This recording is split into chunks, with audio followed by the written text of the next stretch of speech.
You can tell that it's Thursday. People are starting to get very relaxed and forget when the meetings start, but that's okay, I forget too.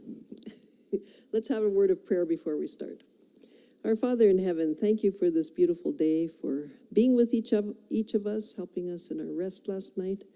We ask that you will guide us today in the things that we're learning and talking about, and ask that you will be with each of us and all the families represented here, for all the people that are at camp meeting. In Jesus' name we pray. Amen.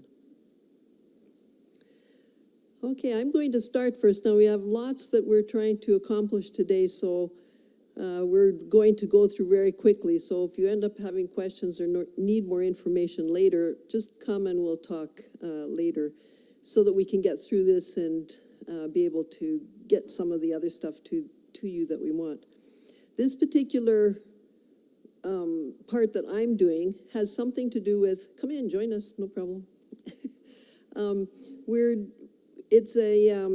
Skip McCarty made up a stress management seminar that could be used for however many nights you wanted, but I think it ran for like 7 or 8 nights. And I ended up going to a workshop to learn how to do it. So some of these slides are from that, but I kind of just picked and chose a little bit from this, just from the fact that, you know, I only have like 20 minutes or something for my portion.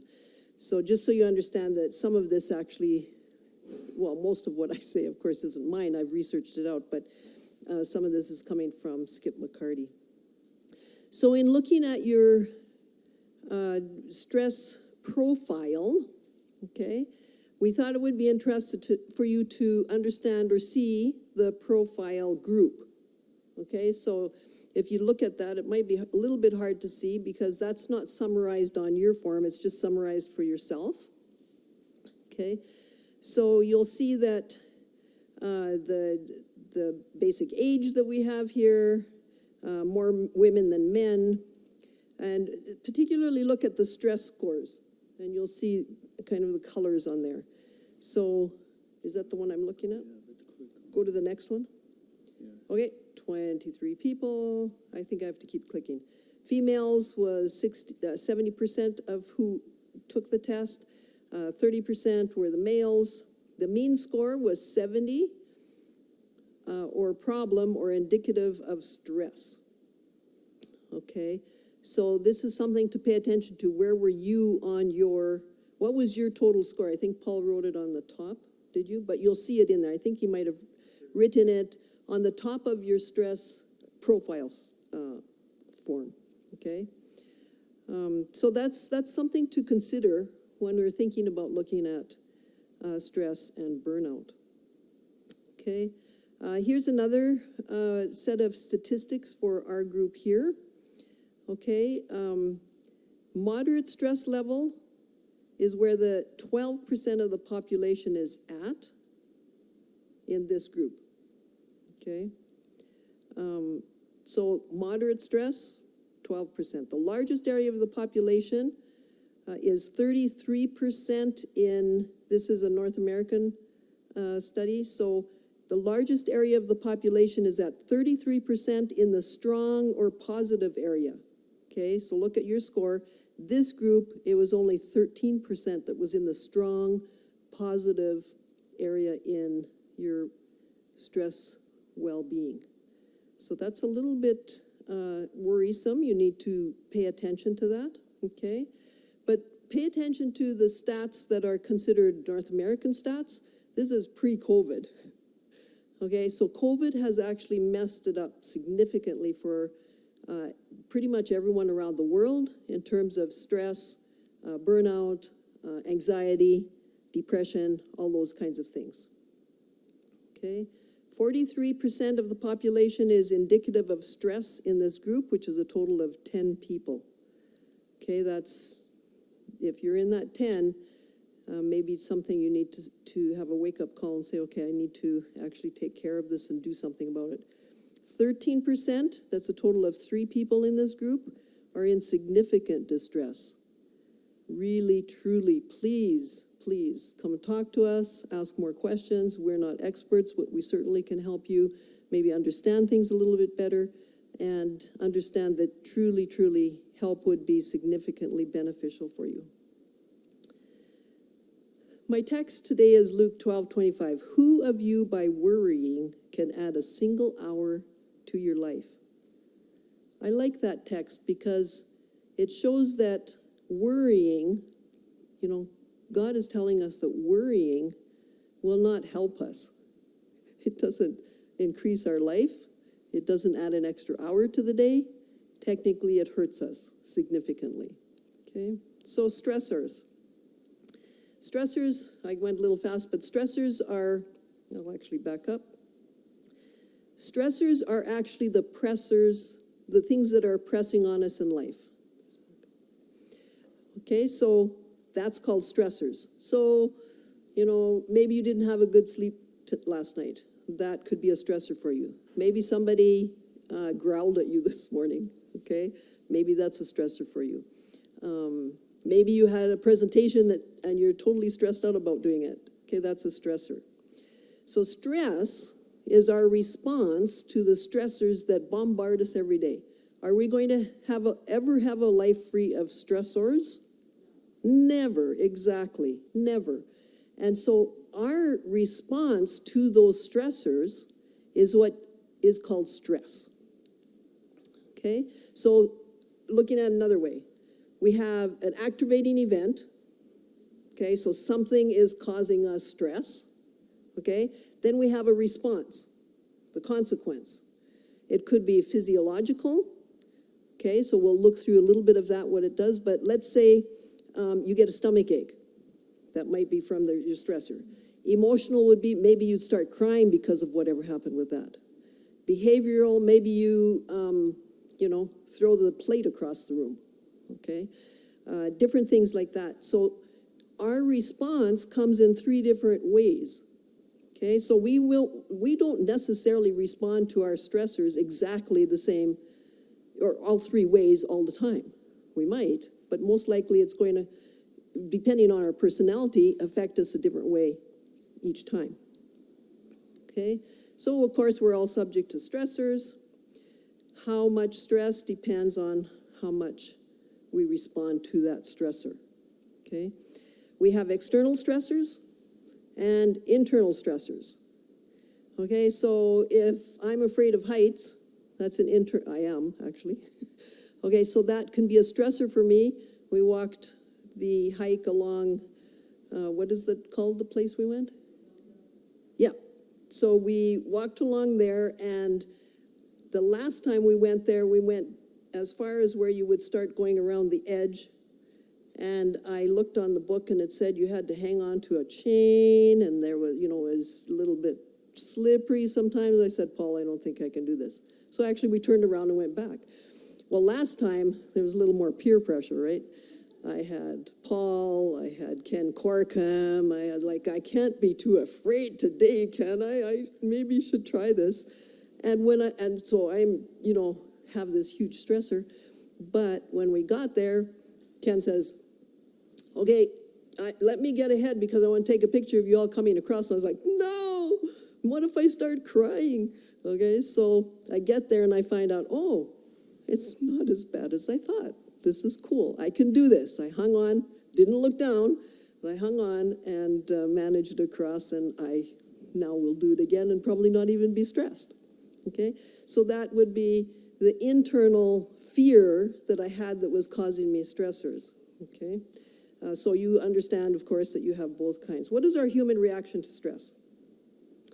Okay, very important. Our heart rate goes up, our blood thickens, our respiration, we start breathing faster, our hormones and adrenaline goes up, there's increased sugar in the blood, there's increased muscle function, and the senses become keener, and the digestive process goes down. So whatever food you're digesting, that goes down. So that's why sometimes you end up with a good stomach ache when you're stressed, because suddenly now your food isn't getting digested, it's just sitting in there and, doing its thing, okay? So this is actually very useful. We need these things to happen. So with me going on that trail, it was important for me to have these because my senses were heightened. you know? My heart rate was a little up. I was more keen on what was going on around me, and I was able to do it and go and hold on to the chains easier. I needed all of that, okay? The problem is if I thought about it and thought about it and thought about it, and it keeps worrying me, then it's a problem. So the reactions are useful, adaptive, and functional. We need them. But let's think about what's the real danger. What about acute stress? Do you know what it means when we say acute stress as opposed to chronic stress? Okay, acute stress is like what I had on that hike, or maybe doing the lecture today. Okay, that's something that's happening right now. It's not something I'm doing every day. Chronic stress is what happens on and on and on. So acute stress is not the problem for us. We have that stress, we have that reaction, our body takes care of whatever, the stress goes away, our body comes back to normal, no problem.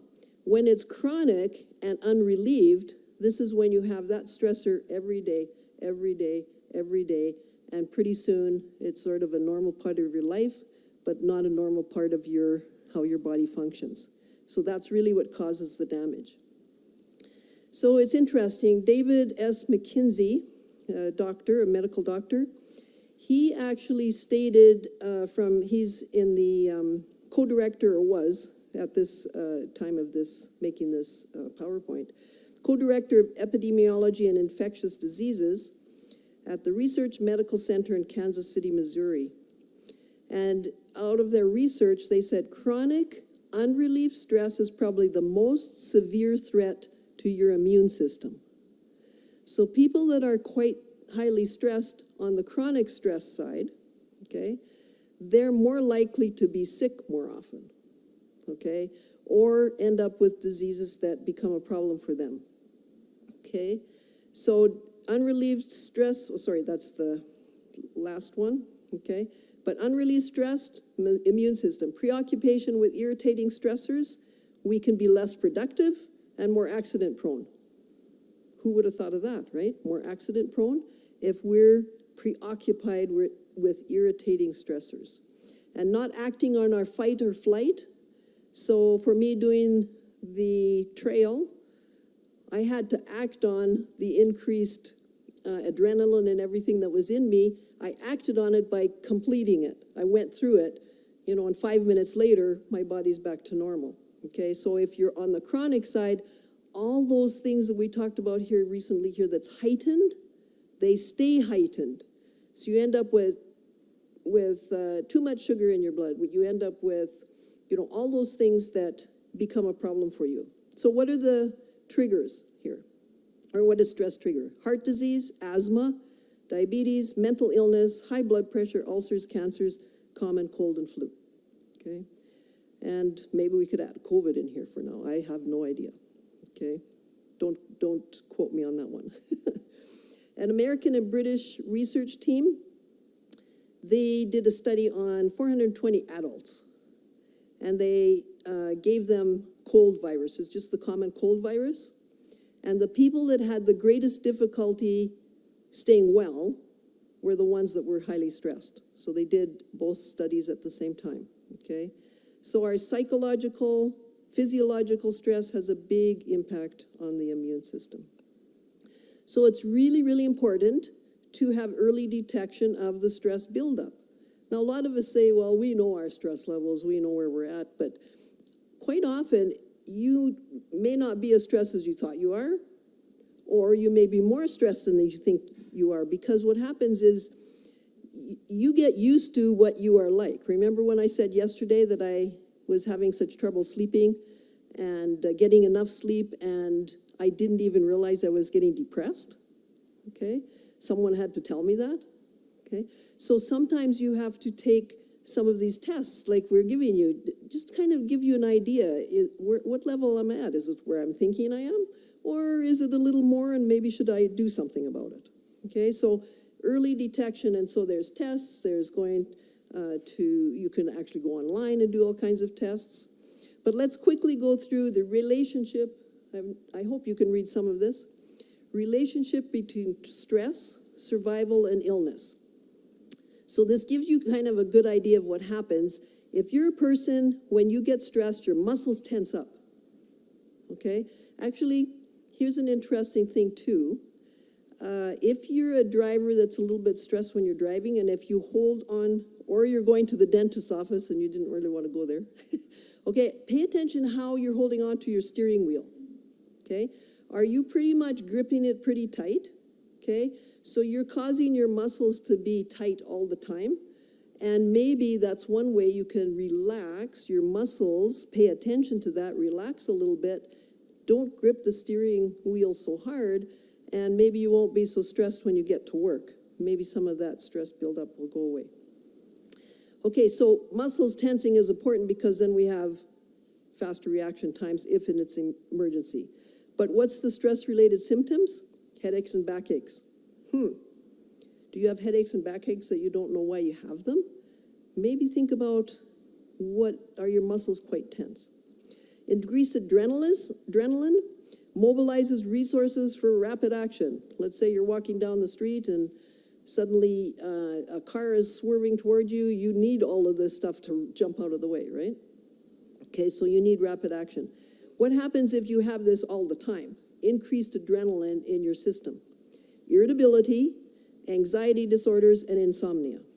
Okay, so when we start to think about the whole wide picture, we may be having problems with this and not problems with sleeping. This is what's causing the sleeping problems, the increased adrenaline. Okay, so paying attention to this helps a little bit. Okay, blood vessels constrict and blood pressure rises, which is good for, then we have the oxygen and nutrients and everything we need quickly for an emergency. But what happens if that's in our system all the time from our stress? We end up with high blood pressure, hypertension. Okay, the heart rate and force of contraction increase. We need that because it speeds circulation. We need, if you're in a car accident and you're trying to get out of the car, you need that. But what if now you keep thinking about that and worrying about it and wondering if you're going to have another accident, okay?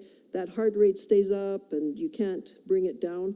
So you end up with maybe a pounding heart or wear and tear on your arteries, and you might have coronary artery disease.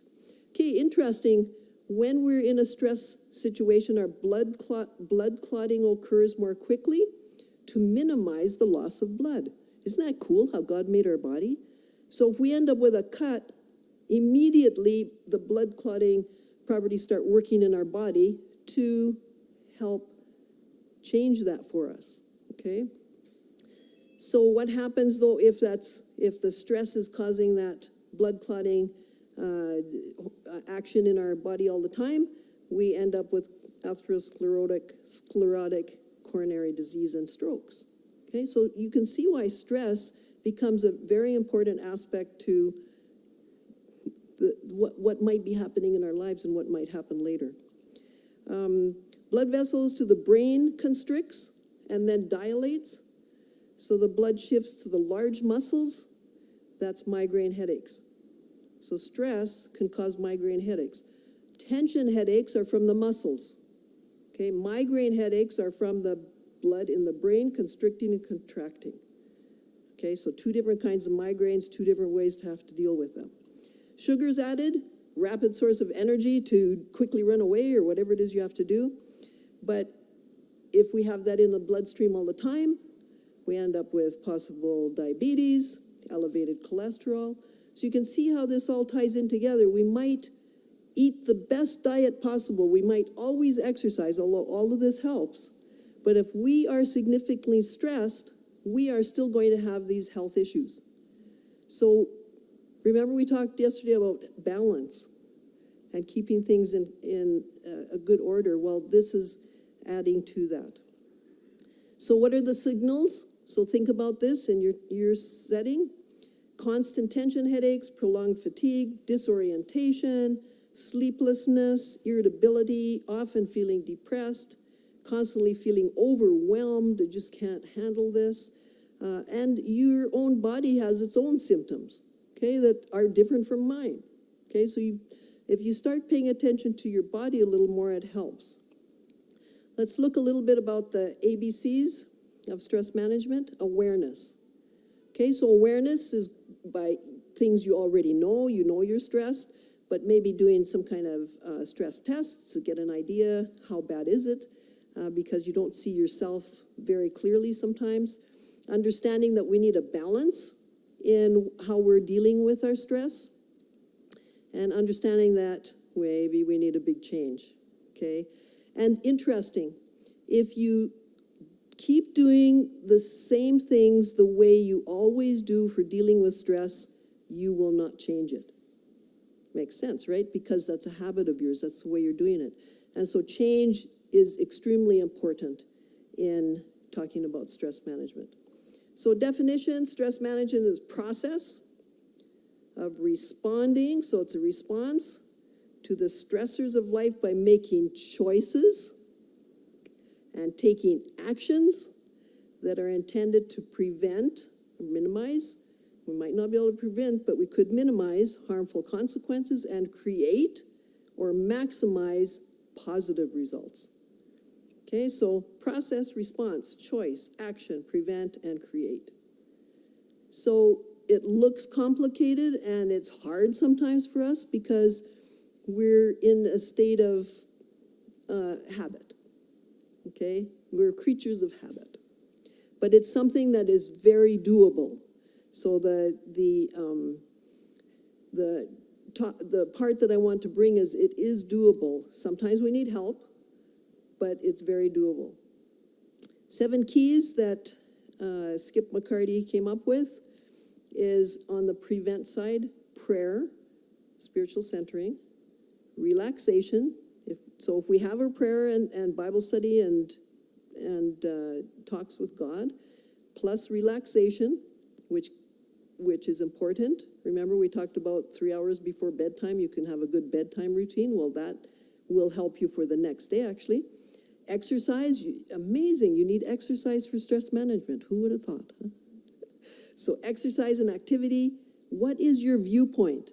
If your viewpoint is, I will never get out of this, you won't then. So that change aspect we just talked about is important. So what is your viewpoint? Yes, I can do something about this. I will do something about this. Okay? Important. Whoops. Eating healthfully, amazing. It's back in the system here again. Everything we're doing this week seems to add all these things together all the time, which is really cool, actually, because then it becomes not very hard if we do a little bit on each thing. Family and loyal friends are extremely important for managing stress. Time management and organization. Did you know that if your bedroom is cluttered, you will not sleep as well? And if your whole house is very cluttered, you're putting yourself into a more stressful situation. Who would have thought, right? Philippians 4:6, do not be anxious about anything, but in everything by prayer and petition, with thanksgiving, present your requests to God. So remember, there's some things we can't change. We can't change who our parents were. We can't change that part that came along with us. But there's things we can change, and think about the difference. Because if you can't change it, work on the things you can change and ask God to help you. And hopefully things will get better.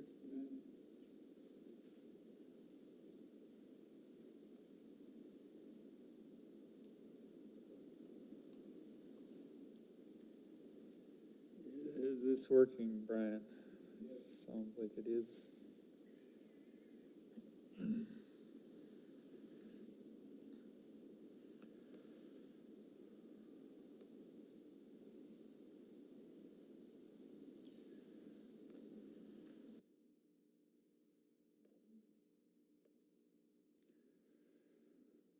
So I want to mention just a couple of things about the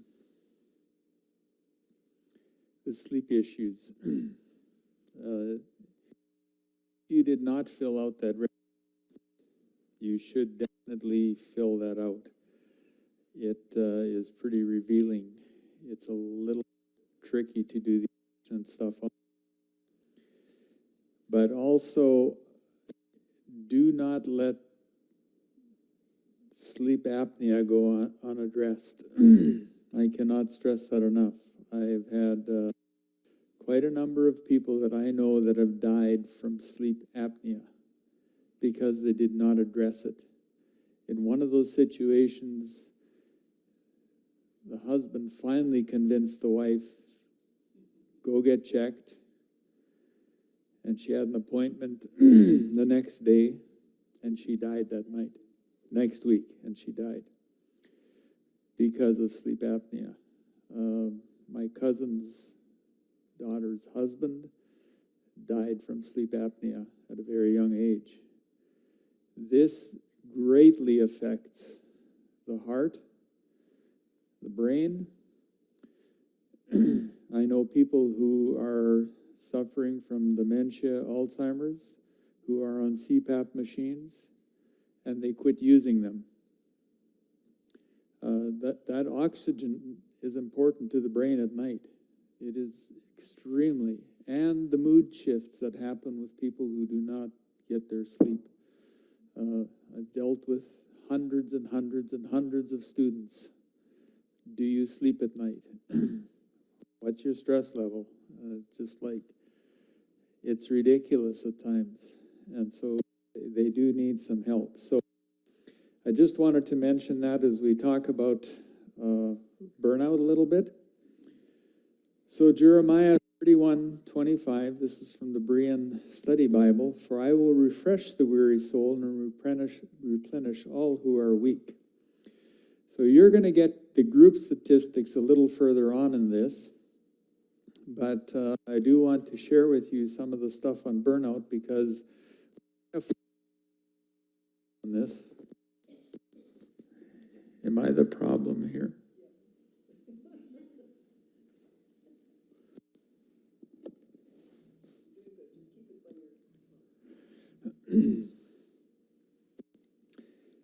The international classification, burnout is a syndrome conceptualized as a result from chronic workplace stress that has not been successfully managed.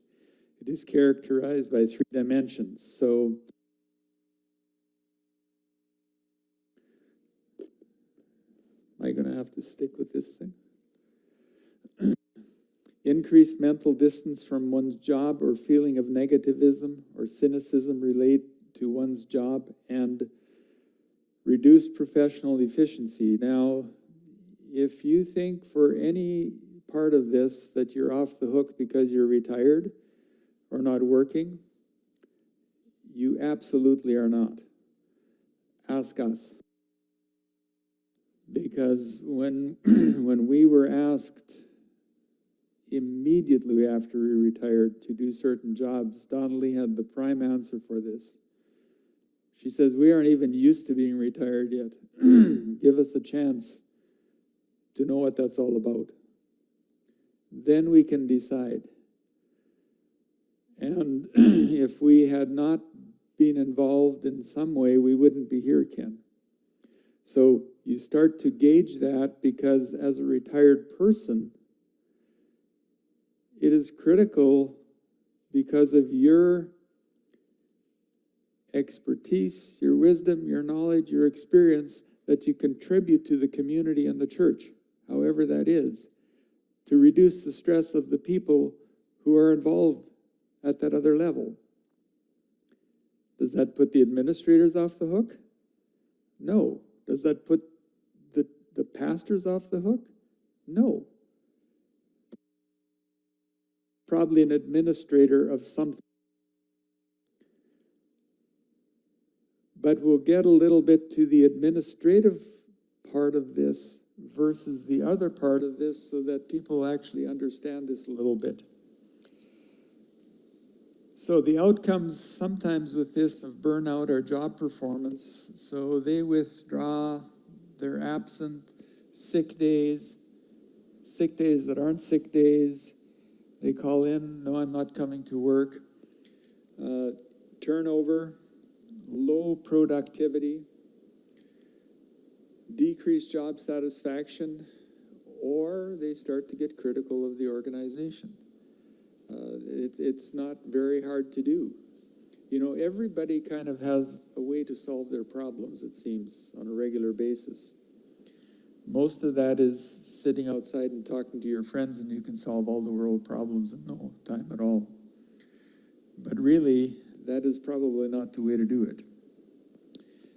Negative impacts on colleagues, greater personal conflicts and disrupting job tasks, and this can be contagious. Negativism is contagious. Satan loves chaos. He absolutely loves chaos. Anything that he can do to make chaos is what he is going to do.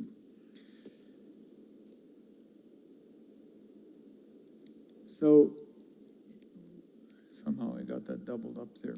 Let's look at the health. They talk about the burnout of the mental dysfunction. So tomorrow, we talk specifically about anxiety and depression. But it also causes lower self-esteem, increase of cardiovascular disease. So all of these things are interconnected with us. And specifically, burnout increases individuals' likelihood of developing myocardial infarction, ischemic heart disease, stroke, and sudden cardiac death. Because it relates directly to the stress. Studies point to increased likelihood of type 2 diabetes, male fertility, sleep disorders, musculoskeletal disorders, and with that extreme physical, mental, and emotional fatigue. I had a guy come in to have a electrocardiogram done, checked him, everything was normal. Everything was normal. He's slightly overweight. I said, I don't know what to tell you other than go and get your lipids checked, check the cholesterol, go to your physician, do all the blood tests that are necessary that you should have done. And he came back to me about a month later and he said, you know what? He says, the pain I was having here was all muscular because I was so stressed. And so some of this stuff gets mimicked. But as Donnelly mentioned, that starts to affect the heart very, very negatively. So I'm going to go through these questions rather quickly, but I want you to kind of answer them. And you say, well, I'm not working, I don't have to answer this. You can do as one of you did. You answered it for a job that you had previously. You gave me 2 forms. It's interesting that the burnout was highly different from the previous job to another job that they had. I actually took the burnout question for when I was working versus now. I scored vastly different on that. Gallup developed this, and we say, well, was Gallup right with this? Gallup has done a lot of polls, but this has a high specificity. It is highly accurate. In fact, this was developed in the 90s, and they're still using this because it is so accurate. So this is going on a 5-point scale where 5 is extremely satisfied and 1 is extremely dissatisfied. How satisfied are you with your work company or the place that you work? So again, if we say you happen to be an administrator, you say, well, I think everybody's happy. Well, how do you know everybody's happy? If you're the employee and you say, well, the administrator seems happy, so I guess we should be happy. Well, think about this, because this is on a 5-point scale. I can't give you all the questionnaires we have, so you can just mentally work on this one. I know what is expected of me at work. I have the materials and equipment I need to do my work right. At work, I have the opportunity to do what I do best every day. In the last 7 days, have I received recognition or praise for doing good work? I'm going to pause here for a moment. We live on a lake near Burman University. And the last few years, the Pelicans have started to make that their home. Pelicans have not been there for over the 38 years we've lived there. But the last few years they've come in, so I know a photographer friend, I said, when you want to take pictures of these pelicans, why don't you come over to our place, because it's right down there. So he came and we started chatting, and I know this guy very well. He's not been a photographer all his life, but he is a photographer. Now, he worked at a variety of jobs, and he is presently working at a photography shop in Red Deer. I said, how do you like that? He said, it is clearly the best job I've ever had. I said, really? He said, yes. He said, there is not a week, there is not a day that goes by that somebody doesn't compliment me in that shop and say, you're doing a good job, we're so happy you're here. He says, I get minimum salary. I am the happiest I have ever been. He says, I worked at a place I think it was 20 some years. He said, only once did the supervisor say, you're doing a good job. Now, as an administrator, you say, they aren't doing a good job. Well, as a professor, I've had many opportunities where I've had to answer phone calls and say, could you give me a reference on this student because they want to work? Or this student wants to get into graduate school, and so on and so forth. And the questions kind of are redundant. They're coming up. Is this the question? And I said, you're missing one question that you're asking me. Would I hire that person? Because that is a key point. Would I hire that person again? And you have to answer that honestly from the standpoint of somebody filling out a reference. Being honest about that is critical. But the other question, I had a headhunter call me one day. They were a major headhunter. They said, I want to ask you some critical questions about this candidate that we have. I said, all right. And they went through and they said, so I'm going to ask you this question. And it was one of the best questions that I've ever had. Figures headhunters get pretty good money. Typically, they'll get the equivalent of a month's salary of whoever they hire. And I know a guy that hired for IBM and a variety of companies. You can imagine the salary that he got if they hired that person. He said, I want to ask you, so if we ever had a workshop, or if we ever had anything, what type of workshop would you recommend that we could have for this potential employee? Well, that is a very nice way of saying what are their weaknesses. It really is. And I said, well, this is the type of workshop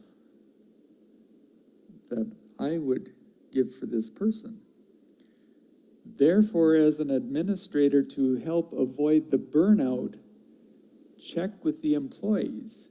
Or if you have church members or you have people that you're working with on a volunteer basis, say, is there anything we can do to enhance what's happening within this organization so that you don't burn out? Now, trust me, not everybody dovetails together. At some point, you go your way, I go my way, and they'll be much happier. And I had that conversation today with someone. It's like, I'm done with that. Don't need to do that anymore.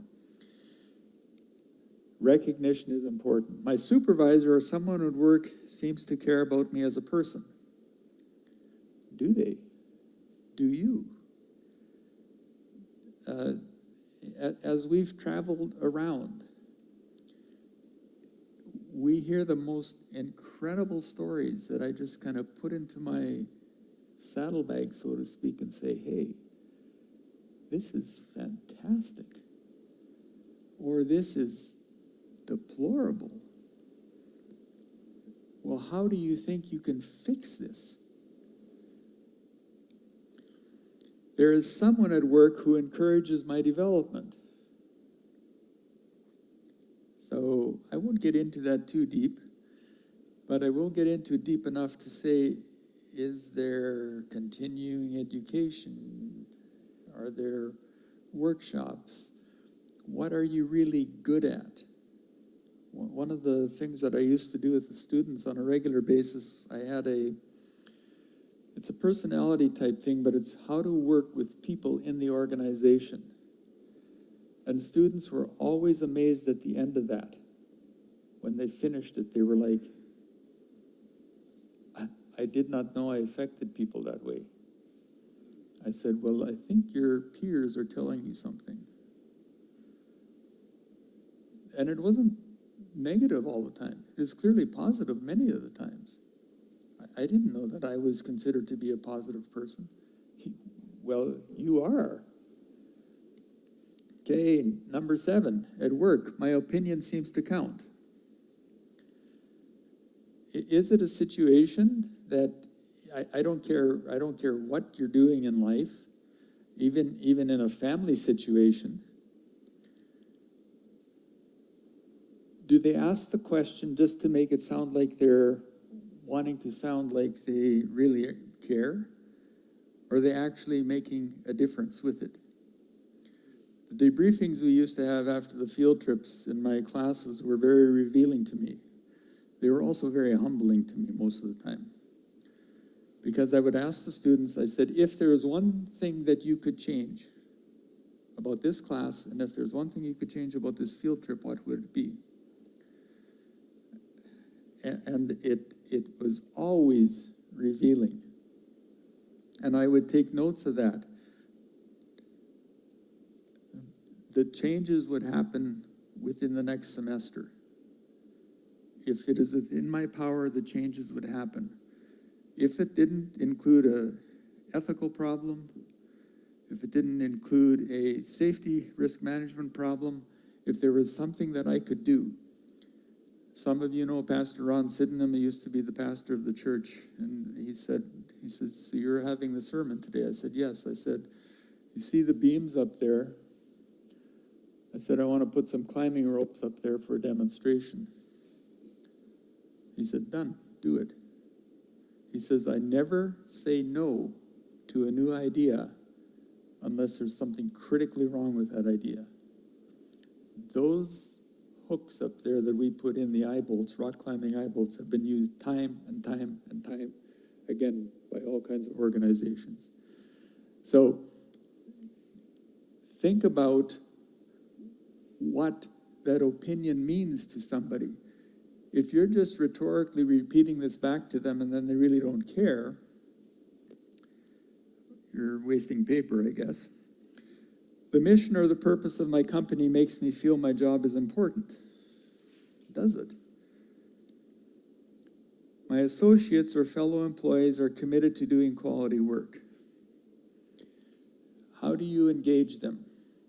A friend of mine is the chair of a department at the University of New Hampshire. Went to school with him in the University of Colorado, and I said to him one day, I said, Mike, I said, I want to know, what do you do with employees within your department that are not doing what they're supposed to do? He looked at me and he said, you know what? We have no dead wood right now. But another very high-end administrator, president of a university, said to me, he said, boy, sometimes you just got to make it uncomfortable. And I was like, well, what does that mean? They said, well, you need to get them uncomfortable enough so you know where they should be in the organization if they actually want to stay in the organization. Now, you got to be careful with that. You know, it's not easy to fire or get rid of people, but I talked to a guy not too long ago. He said the best thing they did to me was they fired me. I said, why? He said, because I have a job now that I actually like. So you have to balance that out with prayer and wisdom. You have to truly balance that out to prevent the burnout within your organization. I have a best friend at work. You know, Donnelly and I were clearly the best friends. But do you have other friends at work? Yes. We had other friends at work too. I remember, and this is not to be misinterpreted, but we had a staff member leave from Burman one time. I think he was going to continue his education as staff, not faculty, not a teaching faculty. And I said, I am so sorry to see you leave. I was just totally sorry to see this guy leave. He says, I just want to tell you something. He says, the two of you are the only faculty who would talk to me. I said, well, maybe they didn't have opportunity. No, he said, they had opportunity. That is wrong. That is totally wrong. And I'm not blaming Burman for that.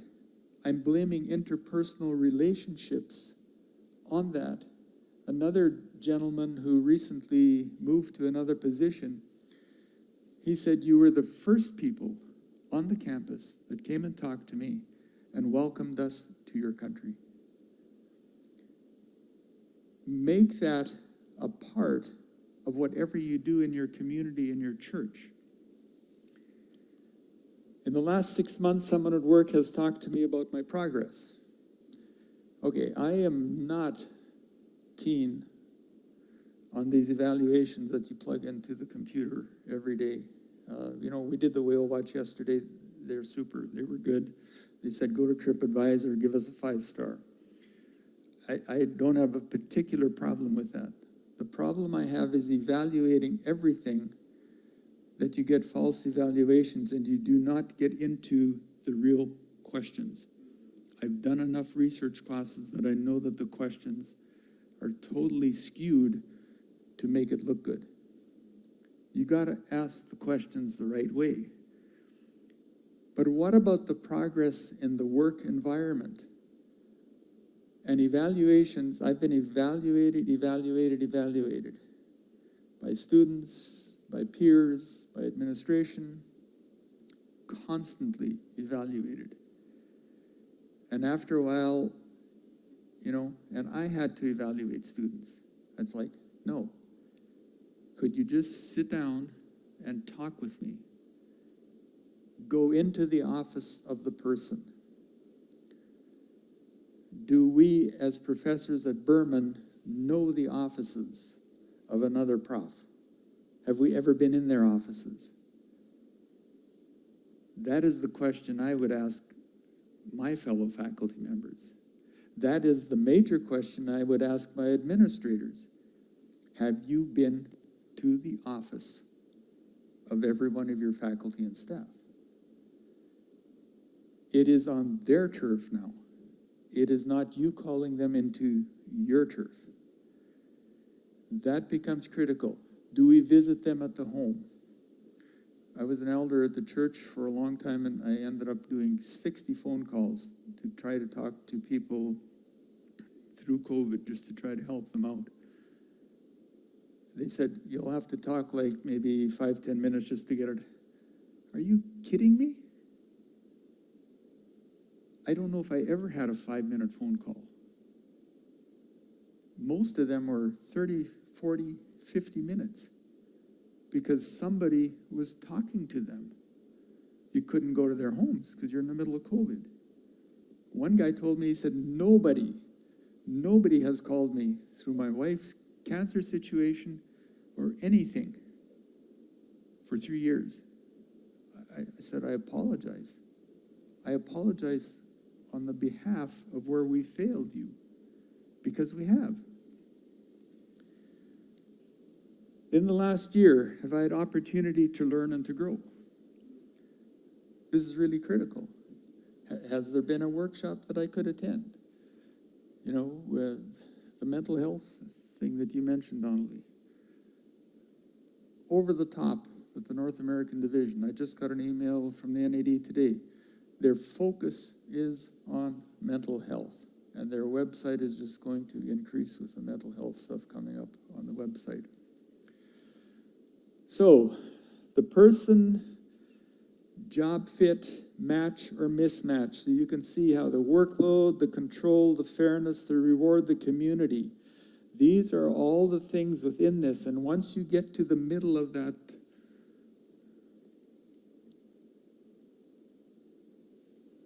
you want that all to work together as best you can. Of course, the response from people is they couldn't even work it out in heaven.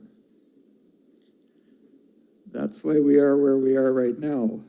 That's not an excuse. That's the reason we need to do it right. That is the absolute reason we need to do it right. So if you look at your results here, the EE, or the occupational exhaustion, this is the work connected to the different problems. It is different than depression. So the mean score of this group was 19.3. So, and there were 5 in that, equal to or greater than the 30 in that group. So we, was fairly average. Depersonalization, this is, I'm not connecting with the people. I'm just not quite making it happen here. So the mean score of that was 6.5, and 3 of it's equal to or greater than 12. So you can see that on your second page. If you look at all the green, the yellow, and the red, you'll see where that all fits into that category. And then in the PA, their personal accomplishments, this one kind of threw people, I think, a little bit, because all of a sudden the red is on the left side. You wanted that to be kind of on the other end. A high score is better, so you wanted a football score, not a golf score on that one. So that mean was 30.6 or 31. And there were 10 out of the 18 that were less than 30. So that kind of says something about the safety valve aspects of what was happening. The lowest score was 16, and the highest was 44 to 45. So that's really very high, which is good. Personal satisfaction is good for those people on that level. So if we talk about kind of leaders, managers, followers, leadership, managership, followership, we're going to do a demonstration here today if the youth get here on how this could work. We communicate by a lot of different means, verbally, looks. We do this by body language, inappropriate words many times. And administrators, leaders, managers, we can fall into several categories of this. So sometimes as I mentioned, as an administrator, you think, well, everything is cool. I'm not stressed. Ken's not stressed, so nobody else is stressed. Or Fred says, I'm not stressed, so my church members aren't stressed. Well, maybe they are. How do you know that? Or you have a manager, a leader, an administrator, and I really detest the word manager. Gandhi said, I need to hurry up and catch up to my people because they're leading me. And so sometimes we need to lead from the middle and not be managerial. That doesn't mean that we aren't a good leader. If any of you have ever heard of the company Patagonia, it was developed by Yvon Chouinard. He developed that out of a lawsuit from the movie called Cliffhanger. Anyways, Yvon Chouinard has a very interesting concept of how he runs his organization. He will never let the organization get bigger than 150 people. This guy is in his 80s. He developed a multi-million-dollar company. And I know some employees that work for Yvon Chouinard for Patagonia. I said, tell me, does your office actually run this way? He said, absolutely. He said, I can go to work in the morning, and when I go to work, he said, if my R&D guy is not there, and this guy that I know is one of them is a salesman, if the R&D guy is not there, I know how to go into the R&D shop and do R&D if that's the next thing that has to be done. And the R&D guy could come into my shop and do sales. He said, we know what is going on the floor with everybody and everything. He said, once it gets bigger than 150, we can't manage it. Then we build another facility. So Yvon Chouinard was supposed to go, like I said, he's a multi-millionaire. He was supposed to go recently to one of his sales things in Colorado, and they had booked him the suite in the hotel. They said, so you have this suite on the top floor, this is yours. He says, no. He said, I think I'll just sleep in the car. He said, I don't need to go there. He has a 1982 Toyota Corolla. And he slept in the car. He says, that money can go somewhere else. You don't need to give that to me. Now, I'm not suggesting that we need to operate that way, but I'm suggesting think horizontally, but think vertically when you're asking God for help, and work it through the system. And sometimes, as I mentioned, we within the ranks of the working, we want administrators or the pastors or whoever it is, or the conference people. Working with Ken, Katie, trying to get this all organized. Katie blows my mind away. I'll email her and say, I need this, this, and this. She says, done, got it. And if it doesn't happen, it's not a problem. We'll figure it out, right? But I know where to access it. I can talk to those people and get a hold of them. Dr. Torben Berglund, I've been on several workshops with him. I also did one of the breakout sessions for him at one of the meetings, and some of this information is clearly from him. Josh Cohen, the psychoanalyst, says the burnout case of today belongs to a culture without an off switch. We don't know how to do it. And social media has not helped us. Social media is not a way of communicating. It's a way of miscommunicating. I mean, it works, but it doesn't work. You can read an email and you say, I think this guy's mad. Or he's not really connected. In almost all myths of the world's origins, but especially the Genesis narrative, the divine entities not only create, but rest. There is rest. This guy teaches in London. He is not a Seventh-day Adventist. But the Sabbath, explicitly sanctifying non-work, encourages us to imitate this divine lassitude. Its disappearance from the contemporary life may have as much to do with the secularization of the world as it does secularization of society. The elevation of the Sabbath to sacred status hints to us that being is a higher mode of existence than doing. What is Nike's motto? Get her done. Well, yes, I want to get it done. I want to get the work done. But think about how we might do better at getting the work done. Is there a way that we can do this better? Our bodies and minds are overworked by more than work. They are subject to a culture that relates to every moment as an opportunity to produce or consume. Anybody relate to that? Burnout is not simply a symptom of working too hard. It is also the body and mind crying out for an essential human need, a space free from the incessant demands and expectations of the world. The amyloidation burnout begins in finding your own pool of tranquility where you can cool off.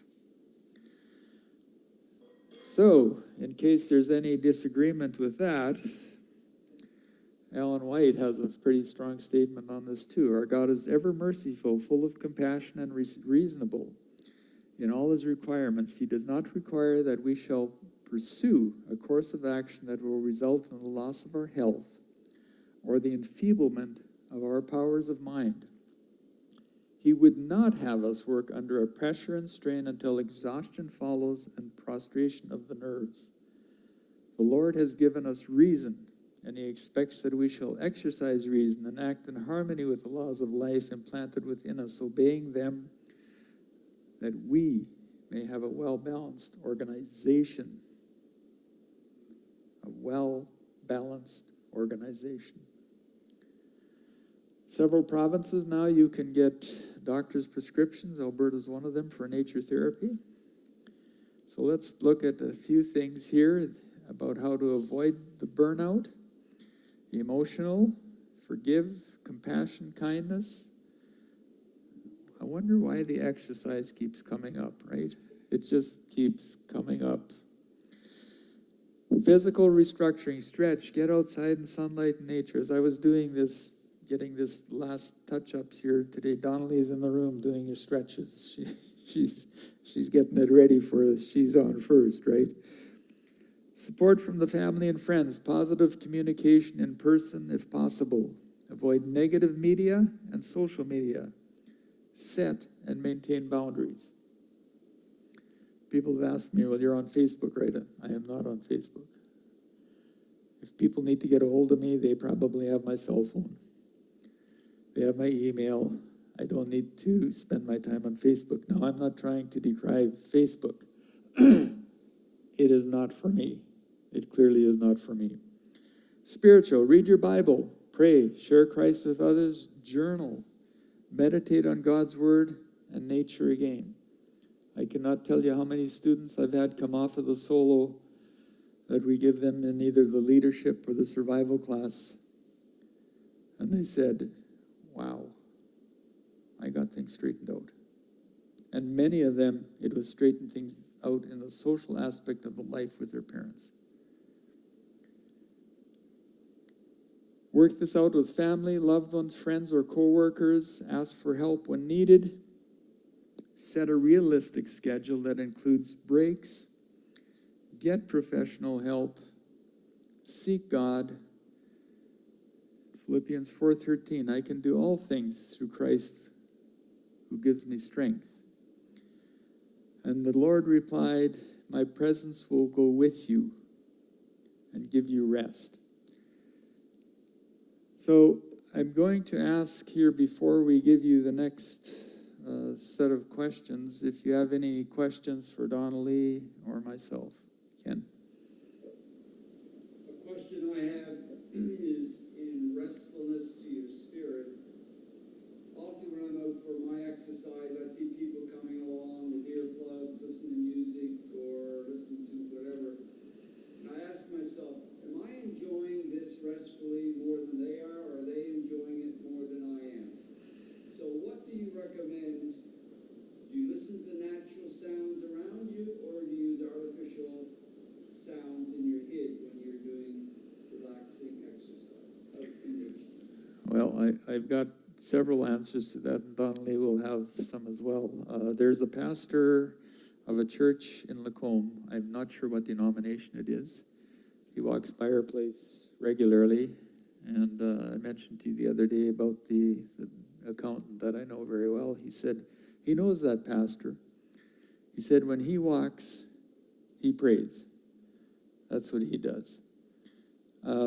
Listening to the sounds of nature is very relaxing. When Jordy, our son, was studying for his boards for nursing, he would only listen. He would only listen to classical music. That's all he would listen to, because classical music, while he was studying, classical music increases IQ because it's complicated. And so it helps to open up the mind. So Donnelly? One thing I would mention about is where you are walking, what kind of noise is there? So what some people are doing, they're not actually listening to music, they're listening to a devotional, or they're listening to a